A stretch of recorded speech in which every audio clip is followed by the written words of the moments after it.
नमस्कार मंडळी, डिम्पल्स किचनमध्ये तुमचे खूप खूप स्वागत आहे।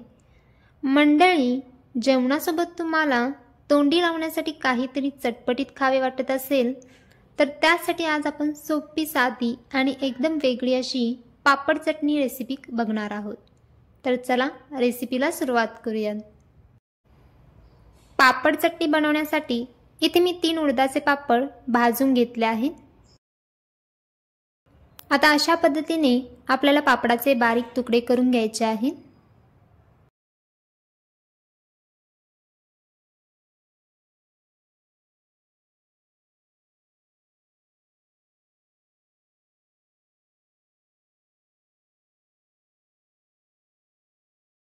त्यानंतर यात एक मध्यम आकाराचा बारीक चिरलेला कांदा, छोटा बारीक चिरलेला टोमॅटो, कोथिंबीर, त्यासोबत थोडेसे काळे मीठ, अर्धा लहान चमचा चाट मसाला, चवीनुसार साधे मीठ, अर्धा चमचा लाल तिखट आणि वरून थोडासा लिंबू पिळून सगळे छान असे मिक्स करून घ्यायचे आहे।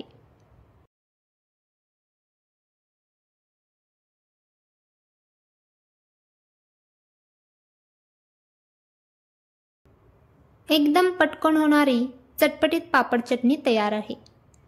अशाच नवनवीन रेसिपी पाहण्यासाठी चॅनलला अजूनही सबस्क्राइब केले नसेल तर नक्की सबस्क्राइब करा आणि रेसिपी आवडल्यास नक्की लाईक आणि शेअर करा।